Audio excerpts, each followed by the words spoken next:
Is that fan okay? Oh, Yeah, does it feel good? I'm used to fans. Okay. If I drink, then it's not water or something. No, no. Of course I have. All right, we are live, my dear. Let me do one thing just to make sure. Yeah. Okay, awesome. Okay.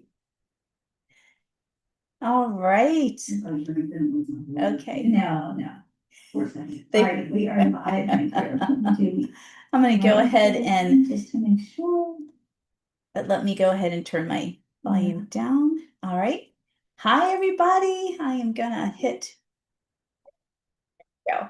So now we are ready. Okay, welcome back. I have not done very many podcasts this year. Um, Most of you are familiar with my lovely guest, my guest speaker, if she gets a word in edgewise today. We have a lot to talk about, Jeaneen Crisante. And so, yeah, those of you that are not familiar with Jeaneen, she's been a dear friend, bestest friend, now going on 12 years. She's been with me for 12 years. Our horses have been with me, Callan and Lita. They've been in so many videos on YouTube and in my courses and Facebook when we are filming things. And so Jeaneen is guest speaker, and our podcast title, welcome back everybody to Everything Horses and More podcast. You know who I am, your host, Caroline Best, founder of Tao of Horsemanship.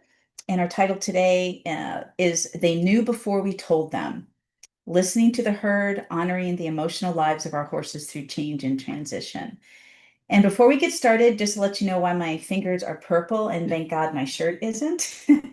Bandit, this is called Blue Lotion, and it's one of the best things for belly sores and the beginning of rain rot. And Bandit, my domesticated wild horse, has a ton of it.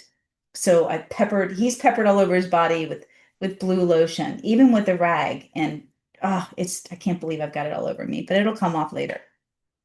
All right, this is a really deep subject and one that is very close to our hearts, me and Jeaneen, because we experience this on a daily basis. And we're not together every day, but we're together several days a week. And it's mind blowing how, as we open up and evolve ourselves and in a way of being more present and open and attuned to our horses, we experience more and more communication.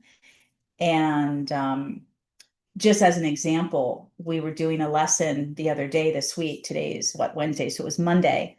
And we're trying on Jeaneen's beautiful custom fit Western saddle for her gaited horse, her gaited Rocky, Callan. And you've not ridden in the saddle in years. And you have a beautiful. And you have a beautiful, Yeah. yeah. No, you're. You have a beautiful custom designed dressage saddle. We're in the same room, as you guys can tell, so this is tough with the echoing. Where she has a beautiful custom designed dressage saddle for Lita, her Arab. And anyway, so we're getting them back into being ridden in the saddle, and we'll talk more about why, and not the bareback pad. And saddles fit, but it just takes a while. Got to shim them up, reposition them, on and off, on and off. And it was wild to see Callan's help and assistance. So he stood perfectly still, asleep, PP dropped the whole time we're fitting the saddle, and it probably took a half an hour going back and forth, you guys. And then when she went up the mounting block to get on, he literally flew, like sidestepped. She didn't even have to ask him. Better than when she's getting on. Yeah, better than when she's getting on with the bareback pad. And both of us, I mean, Callan is he's a perfect size Rocky. He's got a great top line. Both of your horses at 19 look amazing. We've brought them back into the work slowly, methodically. They are very strong and balanced. Um, and yet he's slight. I get on him and I'm wobbling. I lose my balance because he's a smaller horse underneath of me. And it's just amazing to see his response with the saddle and to tell you when your balance was off with the saddle. And he kept checking in with her. I'm riding Lovey behind you guys to see how Jeaneen is centered or not. Is she balanced in this saddle? Is the saddle going to one side or the other? It happens. We are all asymmetrical, just like our horses. You try to pay attention to building symmetry. And some of us can have, a shorter leg or a hip problem or, something with our back where we hike up one side, we drop, we're higher. And Jeaneen's, when I'm behind Jeaneen, Calvin kept touching her foot. And he kept touching her right foot, especially. And this is before we fixed the stirrups. And her stirrups were even, but Jeaneen kept shifting her weight. If you can see me in the video here, she kept kicking her left hip out. So she was putting more weight in her right stirrup. And Calvin kept telling her. So, they were doing a nice big warm-up walk, stretchy walk, and either he would stop or you would stop, or he'd stop himself and he kept touching your foot. So then when we fixed it, we just said, heck with it. Let's raise the left stirrup. For some reason, let's just raise the left stirrup. That felt right to you because we kept taking her feet out of the stirrup, seeing how balanced she felt there, and then sliding her feet back in because the stirrups need to be long for you just to slide, put your foot back in. You don't want anything hiked up. You don't want any tension. And that's how she was able to say, you know what, I think I need, for me to keep my foot just slide it evenly back into the stirrups, I think I need to, my left stirrup is a little lower. And that's why she kept trying to drop her weight in the left. It was crazy. But as soon as we shortened your stirrup on the left side, Kellen touched the left side to acknowledge that was right. And it's so cool. So she's getting her balance back in the saddle after years without it. And he's getting more in shape. You're getting more in shape with the riding because we'll tell you guys why as we get into this podcast. And it's all exciting. And I said, are you ready to gate him in the saddle? This is the first time though in years. And Jeannie's like, no, we'll do that Friday. And I said, okay, let me get on and I'll gate.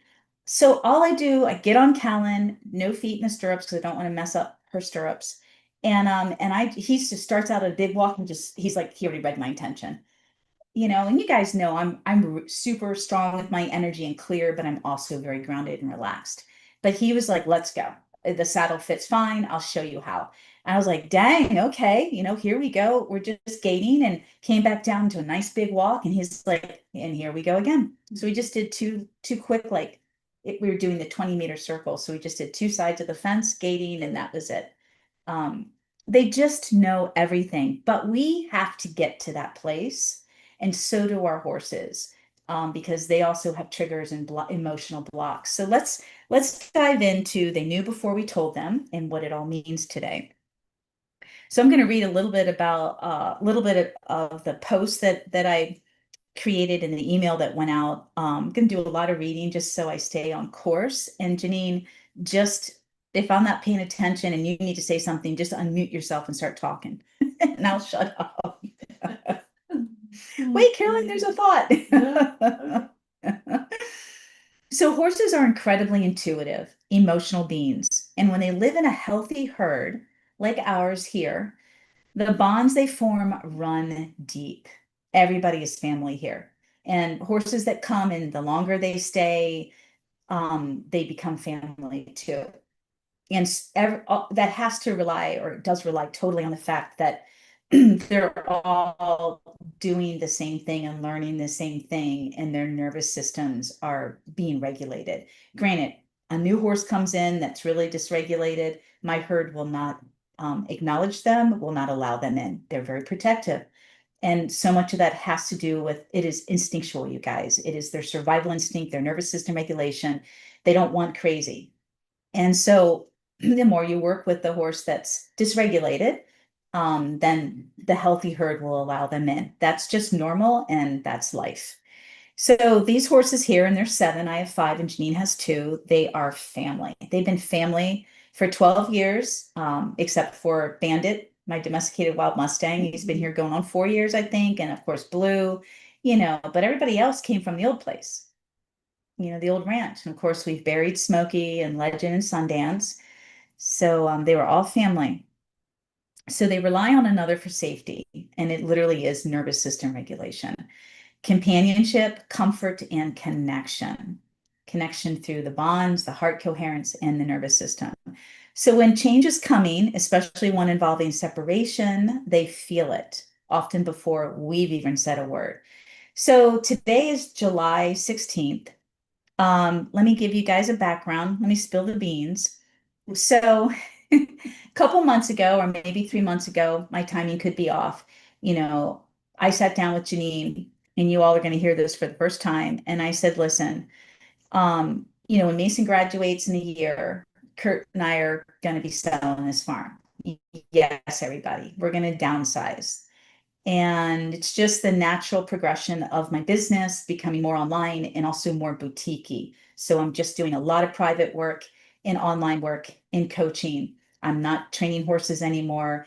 And things are just getting, it's a big property. It's a lot to maintain at the level that we like to keep it.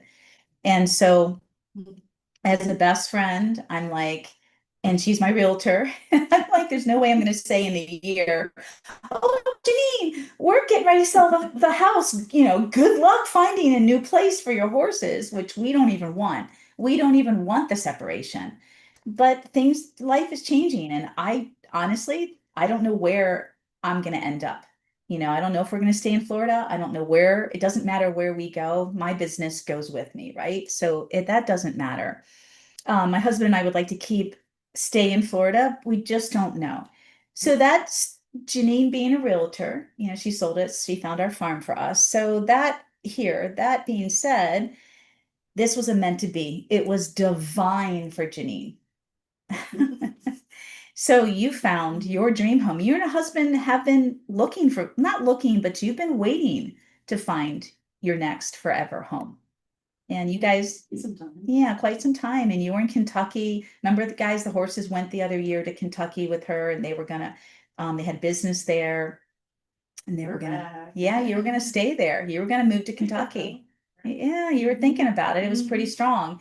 So you came back and now you guys have a new business here and it's wonderful. They have a phenomenal, Tom and Jerry's airboat rides. It's gorgeous. Tom and Jerry's and everything they do, she and her husband is class act. So the logo is outstanding. The service is outstanding.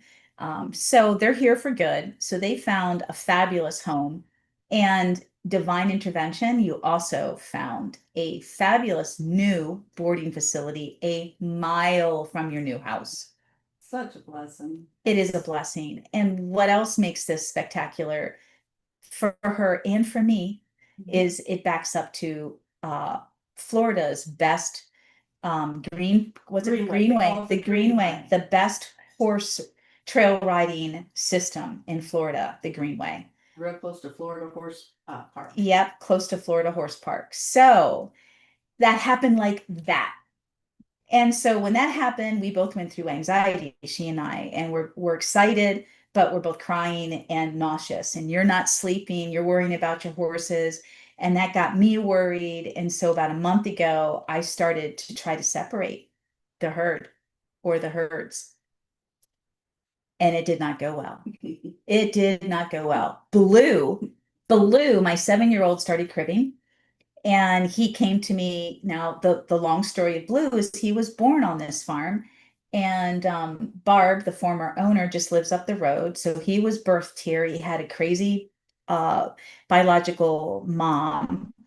She gave him a lot of anxiety and abandonment issues. So Barb, took him from here up the road. Then she's like, Caroline, can you just take him and work with him? He's 8 months old and he's cribbing. He's a nightmare. He's anxious. His mom's messed him up.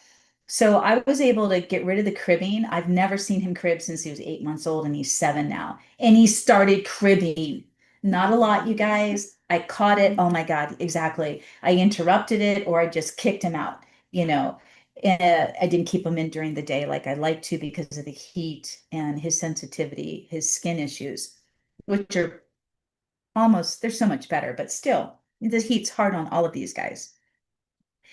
Oh my gosh. So that went on for about a week. And I'm like, okay, this is not working. I cannot slowly, because what I'm thinking is, and I've never had this opportunity, I've never been in this situation, right? My herd of horses has always traveled together.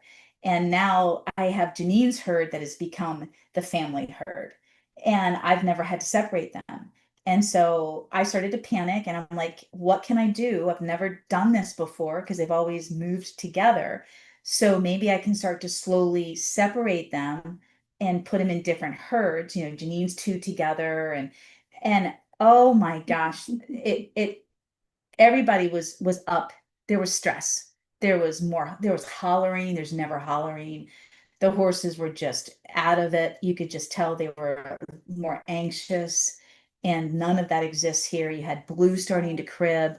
Um, and I think you and I, we went out to dinner. We had that nice dinner together. Yep.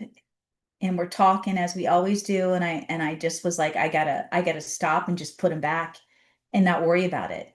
And also Change the way we think about this. change the way we think about it. Thank you for reminding me. And so we made that pact that night at dinner together. We just said, we can't carry this anxiety and sadness and excitement. And the horses are just absolutely mirroring us more than ever, more than ever.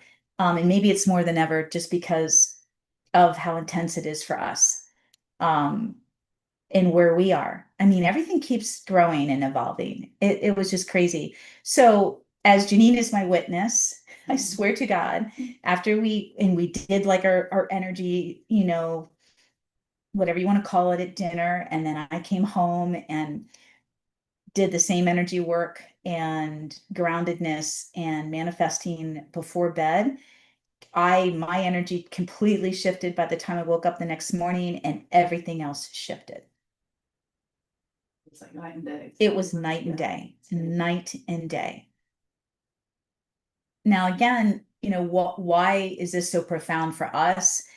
I'll do a quick review of what I talked about earlier. We are really close to our horses. We see them often. I see them every day, of course. I am their caretaker now. I'm everything. And Jeaneen's here as often as she can be, many times a week for hours. And their nervous systems are pretty regulated. They're very healthy. They're very connected. And they're connected through the physiology. It's the heart coherence to the nervous system to the brain, and so when they're in a peaceful state, then it connects to their brain and they're thinking and they're open and it's easy for them to be present. Of course, when our horses get triggered, things get more stressful, then they lose that parasympathetic nervous system of calm and relaxation, and they start to drift into the sympathetic. And if the sympathetic takes over, then yeah, it goes straight to the brain, but it goes straight to their survival instincts. They take over. And that's why our horses, any horse can't think, can't stay connected to you, can't be present, and so um that's kind of it in a nutshell, the science of it all and the reality of it all. So you want to do your best to keep bringing your horse or keeping your horse in their parasympathetic. And it does take experience and it does take learning how to do this.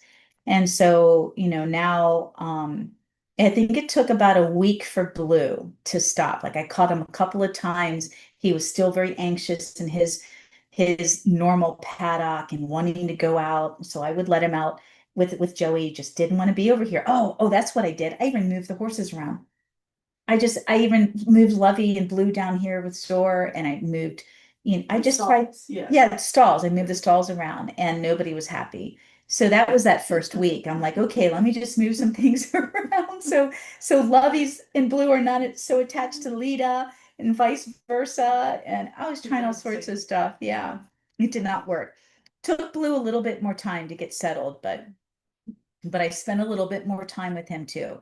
And all I did was ground with him and love on him and soothe him. And that's all I did. I didn't spend time working with him. It you don't have to do that if you know what to do. So that's the big news. Those are the big news. But let's dive into talking about this a little bit more. So as I've said already, and I've written and posted recently, we began preparing for two of our horses to leave the herd, and that's Jeaneen's. And before any changes in the routine were made, the herd knew. And so it is true. I know we go back and forth in the equine industry and community about our horses.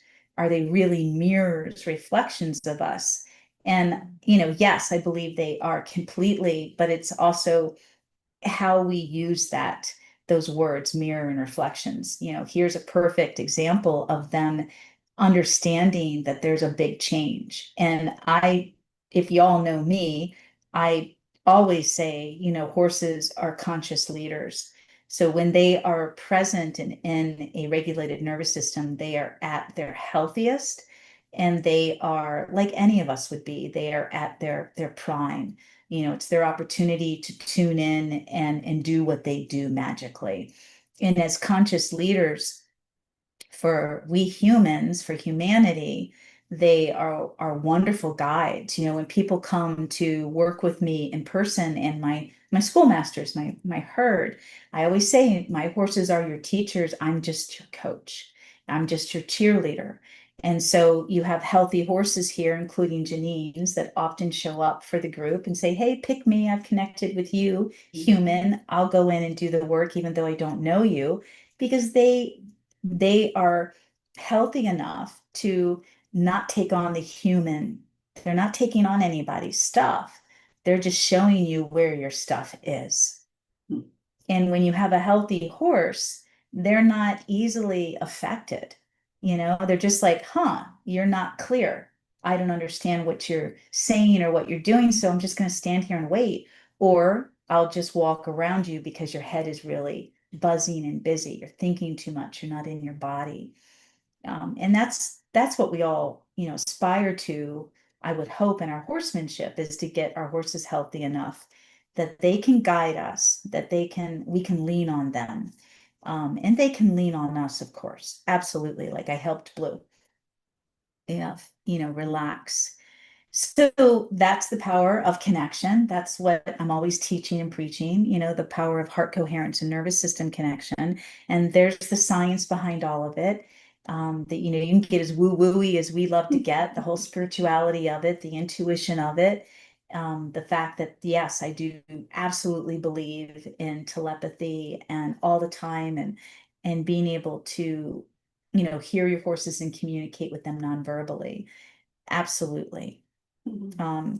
So, don't dismiss how bonded your horses are with you. It's the more time you spend with them and in a place where you're relaxed, not in a stressful place, not in a stressful environment, not stressed within yourself, the more relaxed you are and your horse, the easier it is for you to connect this way, and have that level of communication and conversation, and be able to read your horse and understand, wow, and I was so worried about them and thinking so much, I wasn't listening. I wasn't listening to them. So they had to get a little bit louder with their actions, or of course, Blue cribbing. And I'm like, whoa, wait a minute. This is nuts. He's never cribbed since he first came here. So, and I threw him in with Smokey when he was alive, and that had a lot to do with it. Smokey just grounded him and created that safe space and heart coherence, for Blue to actually know how to relax with an adult horse, because his mother was so stressed out. Um, so, when we consciously shifted our emotional state, as we did at dinner that night, letting go of worry and stepping into peace and presence, and really feeling that, really feeling that, and supporting each other too, um, the horses responded in kind, and the anxiety settled, and their openness and curiosity, not their survival instincts, returned, and they became more relaxed. So what I'm going to do is I'm going on vacation the 25th of July. So, in 10 days. And when I go on vacation, that's when we're going to separate the horses. So it'll be easier to just, everybody will stay where they're at during the day, or, Bandit and hopefully Bandit's skin is better and Joey will go out. But Janeen's two horses will stay in their stalls all day, and then they'll just go out to the front pastures. And then Lovey and Blue will join Zor and Joey in the big 10 acre. And because Bandit needs a little help not being so bossy and happy, he's going in the back pasture by himself. Well, I'm gone. He will be with nobody. Just not going to happen. You can still see everybody at the He can, and they all lay down. He can see everybody, and they all lay down in the training field at night. So he'll be able to lay down with them as a herd. And Lita and Callan will have each other. And that we'll just save it for the last week. I won't be around. You know, we've got Clarissa coming back, wonderful Clarissa coming back to farm sit, thank God, and be here. You know, she'll be here. She's working somewhere else now, but she'll be here at night. You'll be here during the day on your days off and checking in on them. And that's it. We're just going to leave it for the last week and not, you know, we're already talking about it. We've already talked to them about it. They know what's going on. So we're just going to leave it for the last week. And it's going to be hard, but I'm going to be transporting your horses when I get back. And I'll be over there as often as you want me to ride with you. You know, you've got two horses and get them ready, get you ready. I think your horses will be fine. It'll be, Oh, you. Yeah. And then as soon as I can, I'll bring the great thing is I'll be able to bring my guys over. So I'll be able to get, especially, yeah, Lovey off the farm, Zora off the farm, and eventually Blue pony. I'll bring Blue. So, there's a wonderful, couldn't be happier for you. Yeah. We've Yeah. been wanting to get off the farm, and we're always busy with work, and We are always this is busy. It's Forcing us. And yeah, we've been wanting for years to get off the farm. And the fact that you're going to be in a small new facility, there's only 10 of you boarding. It's older ladies like us who do nothing but trail ride. No offense, but to anyone else, but this is the perfect situation. Like we're not going to be in a young barn, we're not going to be in a traditional barn. Yeah. And yeah, so like mines, and I've like told mines. many of the horses or mature horses as Yeah, well. all the So, all the ladies like are us women. mature and all the horses are mature. A lot of them. Yeah, yeah. So this is exciting. And then the other cool thing too is we will be filming. We've been talking about this forever. We tried when we first moved here to get off the property and go up the road, and it's so boring. And you've got all these cars that fly by you on this country road, fly by you. And it's just boring. So, I'll be hooking up my GoPro and we're gonna be filming. And you guys, my horses haven't been off the property in years, so it's gonna be a shit show probably. I'm sure the beginning. Yeah, we're gonna and show then you progress everything. through. It's I'm not worried about Callan. Callan loves the trail. He does. And he will be perfect. And Lita will be just overly excitable. So I'll ride Lita at first, you'll ride Callan. They'll get used to it, and then this is how you gradually do it. And then I'll bring Lovey over. And I know Lovey will be fine at first, but this has been years. She did this 6 years ago. Took her off the property there were three of us. So when Mia was here, it was me, Mia, and I think Sydney. And it could have been Emma when she was here that time. But anyway, we went off the trail, and Lovey, halfway through it, Lovey lost her mind. So she just got totally overwhelmed. We took a lot of breaks through a lot of thresholds. The biggest thing for Lovey is the sound of bags. And it was the winter time, it was dry out, and we kept hitting all of these big bushy palmettos where the leaves crunch, and it was blowing her mind, and I had to get off. We did that more than once because we do have video. Yeah, we have video of Lovey at the same trailhead with water. It had rained and she's trying to lay down in it. We took video of that. But she hits her max, and I'm fine. I'll just get off and walk her. It's not a big deal. So you guys will get to see. That'd be great to be filming that every week. Yeah. Yep, and how we help them, and every horse is going to be different. And then getting to a point where I can pony Blue would be amazing. Amazing.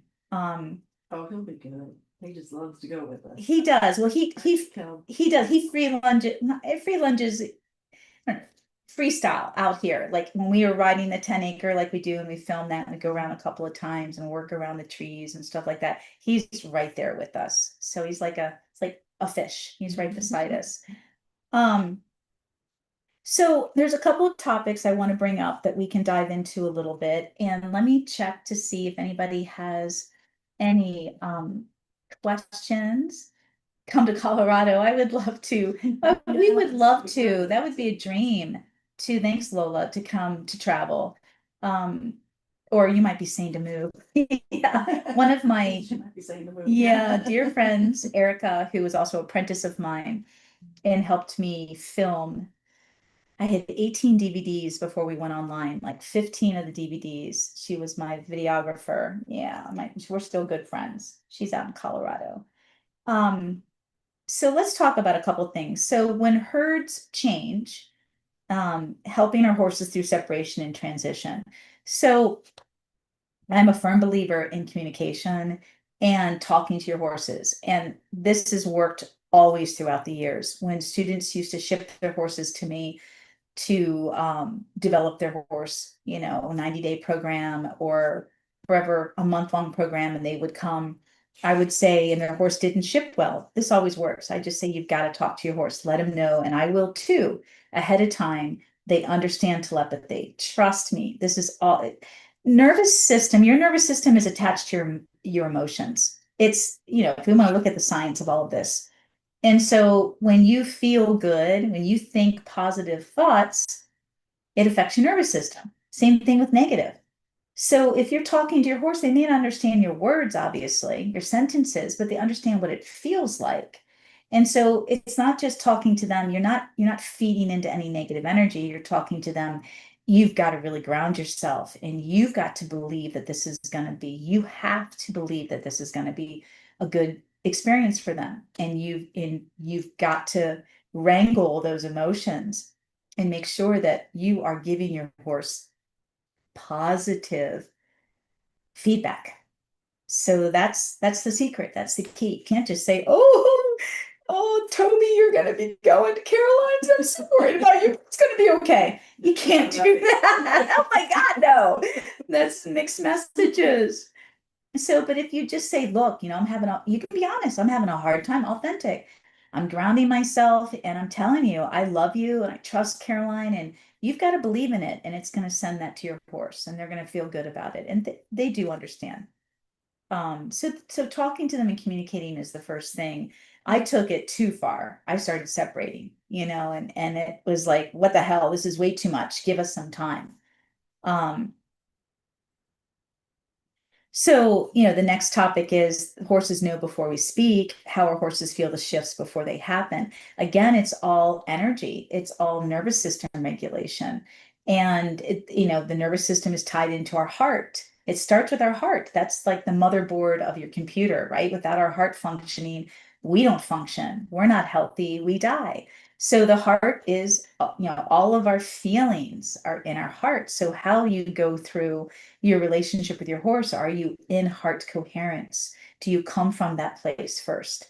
And I teach all of this. So you guys will be excited to hear I'm reopening the spirituality workshops, and I'm really excited to be offering, I think, a lot more clarity about what they're all about.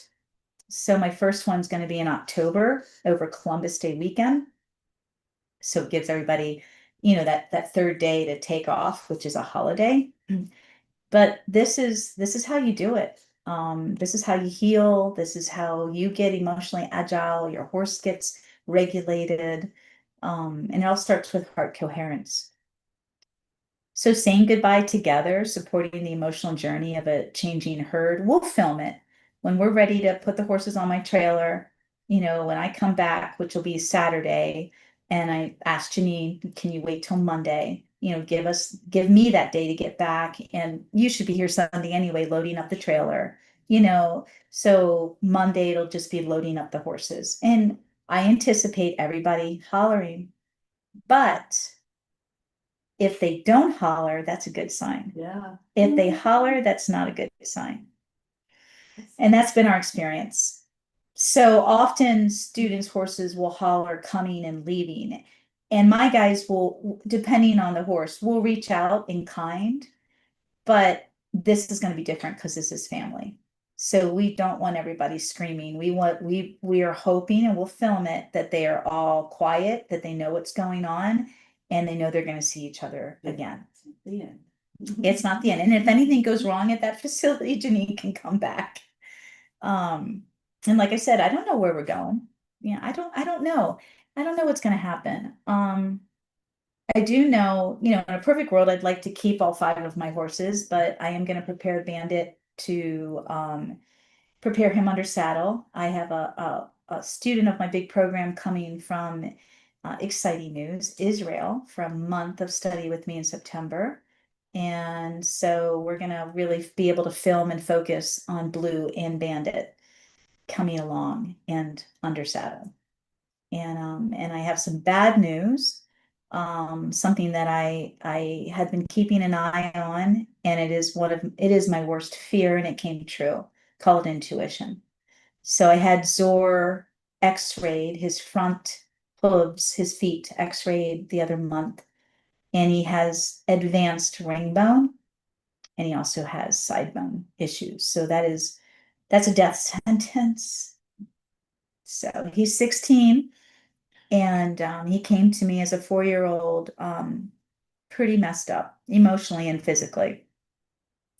This is what you do to horses when he came from a breeding barn. He was a double registered sport horse. I see this all the time with all my clients that buy these expensive breeds, especially expensive because they want to get them out of here. They train them early, they mess them up because they need to make their money. The longer you keep a horse, the more expensive they are. And when Zor came to me, and his previous owner had come to me to board with me and train with me, and he was a disaster. And she said, yeah, the farrier and the dressage trainer told me at the age of 3 when I bought him, this was Maggie, she said, he's never going to be anything but a trail horse. He's crooked, he's unbalanced, there's something wrong with his neck and his feet. Something wrong with his feet. Great.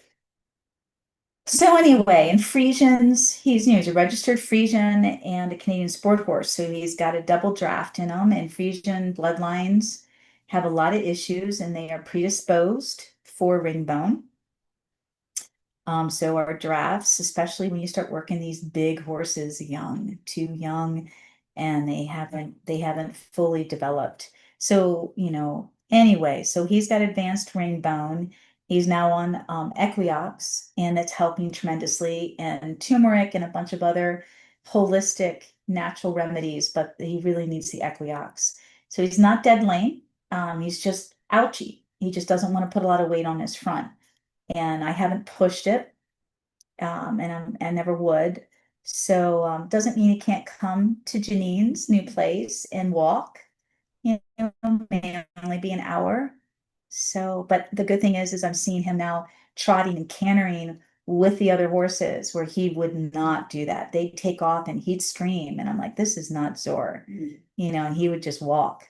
So plus I've been riding him and I've not pushed it, and I'm like, something's way off with you. And we just started getting our horses back into shape last fall. So I have not been doing anything with my guys for a long time. So that's when I started noticing, yeah. Um, so we're doing our best to support our horses emotionally. And we get a nice reminder of how to stay grounded. And, and if we're going to cry, which we'll do, we have to stay grounded in that. And I didn't. I allowed myself. You had horrible dreams, and you would come and tell me about the anxious dreams you're having about your horses. And then I fed into that, and, we didn't do our horses any good. And then when Jeaneen moves, they're a mile from you. It's gonna, even when you go to work, you're gonna be able, instead of 45 minutes, coming over here, you're gonna be able to go straight to them before or after, or take a lunch break. You can pop in. And that's the key when your horses move. And I know a lot of you don't have the opportunity to spend time with your horses often throughout the week. some of you travel far to see them. You can only get out a couple times a week. Jeaneen is going to have the privilege of being able to see them every day, and they'll be able to see her. So there's structure, there's routine, there's their safety, there's their mom. That was one of the things I discovered on my own when I was trailering my Trinity a lot, and we were traveling as a clinician and doing the big expos, and is I would stop every 2 hours. I drank a lot of water, so it was easy for me to have to pee. And I would always pee in the stall. There was shade in the trailer, there's shavings, and they would pee. But they really, that was the number one thing that worked is if I stopped every 2 hours, whether it was pulling off on the side of a road, pulling into a parking lot and just taking a 15-minute break with them. They just relaxed so much more. I can't even explain it because well, I can explain it. They could anticipate, they could expect me. I know she's going to show up instead of it being like a 6 hour, 4 hour crazy ass drive. And oh, there she is. And I'm all stressed out. Where have you been? So it does help in the beginning when your horses are moving and transitioning. If you can, do your best to find a routine for them. You know, what do they need to help them feel secure? Um, is it maybe, the same feed buckets or something that you brought from home, a ball or, a jolly ball or anything that reminds them of where they were, and hopefully that was a good place, so while you're gone all day, they have that thing to help them, unless it's another horse. But if they don't have another horse. So a lot of this too, is dives in deeper, more reflective, reflection, horses bond by nature. And, you know, life changes, right? And how do you adapt and how do you let go? We don't have to let go in a sense because we're going to continue. Um, but how do you let go? And how do you go through stages of grieving, of letting go? That's a big topic. And the biggest piece is it just isn't for us. Our horses go through this. That's what this podcast is all about, is our horses go through this. And if you're not conscious or mindful of it, then you won't see it. You would be the person that said, "Oh, my horse is fine," and maybe they are that 1% that does easily adapt and doesn't have a problem. Um, and settles in. But by nature, that's like crazy. It's like us. I mean, they are such social beings, and bonds are absolutely the number one thing. I've always said this in all of my work, all these years, 25 years I've been doing this work. Relationship is the number one thing that motivates a horse to do anything, with us. So, here's the whole relationship based training method of mine, but it's relationship that motivates them. It's what makes them feel safe and secure. And that's the science of the nervous system. If horses can't bond or they don't know how to bond, they're not socialized properly or allowed to learn how to socialize, and they feel separated and isolated, then they rely on their own nervous system. And if that nervous system is dysregulated, then they're going to be obviously dysregulated. Then they're stuck in their stall in this new environment with nothing to help them feel safe. So, if they have healthy bonds, then that helps them feel safe. And it's always through the nervous system, but it's also through relationships that feed the soul. So, we're here, we're honoring them.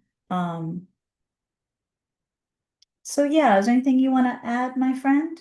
The fan is looking like. Oh, let me turn it off. It's a bit chilly. Just hang on. Yeah, if your eyes are watering. I know.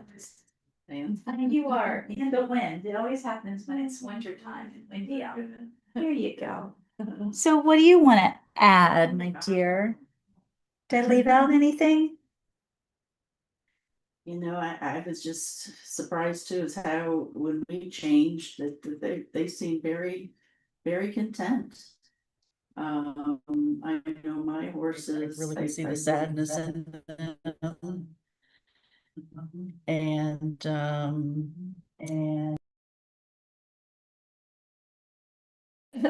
Yeah. But yeah, they're over that, and they really feel the excitement that I feel, Yes. and Yes. and I think that goes over the herd, that this isn't the end. We've got a little new chapter. It's going to be different. But somehow I really do see the excitement. You know, like you said with Callan, the saddle. Oh my God, It's it was crazy. He just jumped next. He was so excited to have that saddle on him.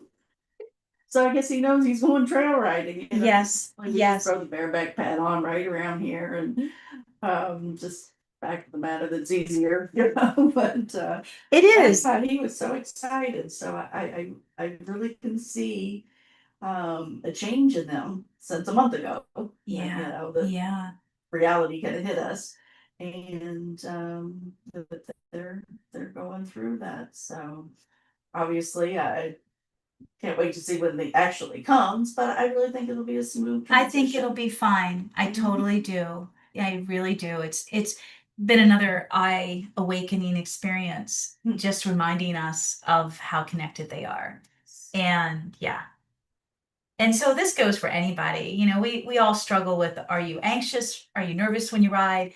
Jeaneen's got such a great foundation on her horses that if she's having a tough day or stressed out from work, and like all of us, they handle it. Callan just totally takes care of her. And Lita reminds her. Lita's a different horse, different personality. So Lita gets a little bit like she's chill. Yeah, she's not affected where it makes her anxious, but she gets irritated with you. Yes, that's not right, Mom. That's Yeah, supposed to come be on, this way. come on, that's the Arab. I love it. So, honoring our horses, honor them. I love that they get to a point where they tell us how they feel, and kind of like a mama. And then such a mare thing. They're so bossy, like women and mares. They're just like, hey, get your shit together, Don't mind this. You're driving me crazy. What's going on? And so, I think we can all relate to that. It can be frustrating, but if you're into self-improvement and personal growth and transformation, it's an opportunity. Because for me, as a teacher, uh, I see so many of, when my students are having a hard time, whatever they're having a hard time with in their horsemanship, with their relationship with their horse, they're always having a hard time elsewhere. So if you have the horse is such a wonderful teacher. If you're having a hard time with boundaries with your horse, the first question I ask is, well, how are your boundaries in your other relationships? Your dogs, your cats, your humans, at work, your children, your partner. How are those? And 99% of the time, yes, it's a total mirror. And so, the horse gives us a wonderful opportunity to grow. Yeah, oh gosh, yes, definitely. Um, so yeah, I think I've covered a lot. I don't see any that can be remedied. Oh, low level, thank you. I wasn't told that by my vet. So Lola says ring bone and side bone can be remedied. And I didn't see it on Google either. Please email me. I'm gonna leave my email in the chat. Um, and let me know what you've discovered about ringbone.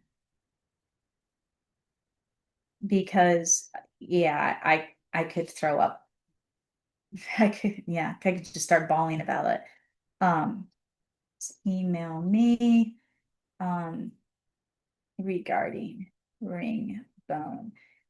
I remember my dad growing up with ponies and horses and all sorts of animals, and he was a young boy, and my family's from outside of Baltimore, or right around Baltimore, Ellicott City, and they always got the thoroughbreds off the track. And my dad is a horrible story. It really traumatized him. He had a lot of death as a young kid. His father died when he was 8 months old before penicillin. And my grandmother, his mother, had to move in with his grandparents, who became like his parents, which was a wonderful thing. But I think around the age of 10, one of the thoroughbreds had ring bone and they had to put him down. And I just remember my dad telling me, just what a traumatic experience that was because young boys don't cry, don't you cry over this. And that was just one of many experiences. Um, so to close this up, closing thoughts about our podcast. Transitions are never easy, but they don't have to be traumatic. They can be healing. They can deepen trust. They can be moments of reconnection and rebirth if we're willing to listen, feel, and lead from the heart. And so remember, Jeanine and I were on the traumatic road there. We were starting to really stress out about it. But we did, we got back to the heart and we were like, we can't do this, can't do this to our horses. Um, So if this episode moved you or gave you something new to consider, I'd love to hear from you. I put my email in the chat, Caroline@taoofhorsemanship.com. And one of the courses that could help you, I released a couple of new short courses, really powerful short courses that will give you a great introduction to my method. And the one that I would recommend the most for this particular podcast for attunement and learning how to ground yourself and your energy and the heart coherence and the nervous system regulation to begin that learning journey would be my 4 secrets to unlocking the power of connection with horses. And I say secrets because they're my secrets, but it's really a 4-step formula that's based on just 4 training principles. These are my 4 core training principles. And from these 4 core training principles, everything develops in your horsemanship, and you'll continue to use these always until you master them and they're second nature for you and your horse. They're that powerful. So you have that as something to look into. I'm offering it for a limited time at a special price. You can just go to my website, taoofhorsemanship.com, and you'll see on the homepage. But you can also email me if you haven't seen the promotions for this already. And I want to also talk before we close out about the new podcast series that I'm creating with one of my guest speakers that has been with me for a few years now, Lydia Kolneshnik from Canada. Yay!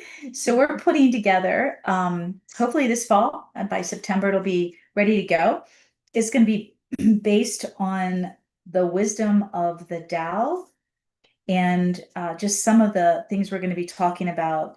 And all of this is for your personal life as well as your horsemanship. You all know I'm a practicing Taoist, Tao of horsemanship. You'll get a deeper dive into why I became a Taoist. And it is a lifestyle, it is a spiritual awakening, it is not a religion.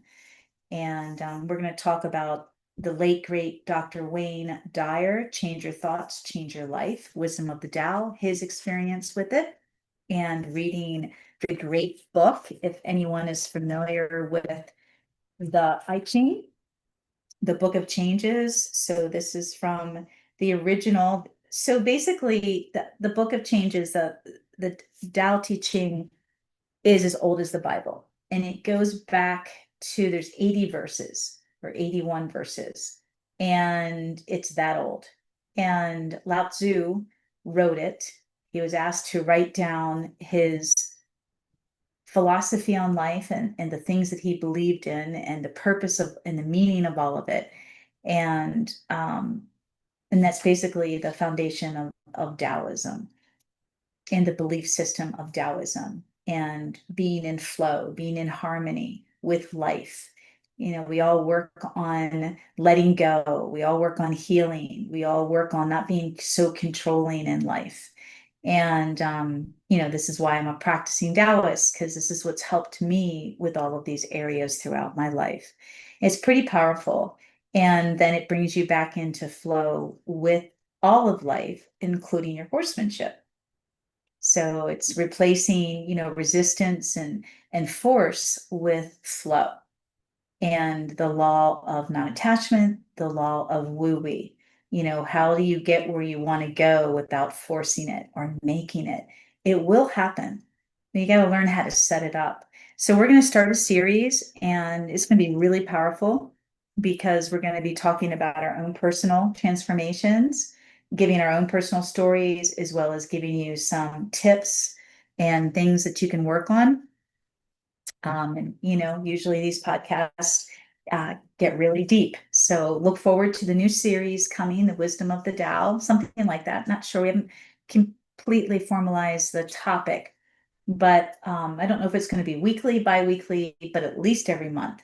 And if Lydia can't join more than that, I may just be able to take over more often because there's just so much healing. It's going to be like, I would love it to be a weekly meditation, a podcast where we join and see how far it goes to help everyone with wherever you are in life. Well, thank you. Thanks, Jeaneen. Oh, thank you. Yeah, stay tuned, you guys. Oh, We, keep in yep. touch with our journey. Yes, stay tuned to our journey because that's going to be going on. Because this is something we've talked about for years. We're like, let's go out every week, but they just got this new business and there's so much stuff always happening. It'll be easier for me to travel to Jeaneen than it will be for us to get off the property, believe it or not. We'll figure it out. So stay tuned for that adventure and the new podcast series with Lydia. And thank you, everyone. And may you always be one with your horse. Have a great day.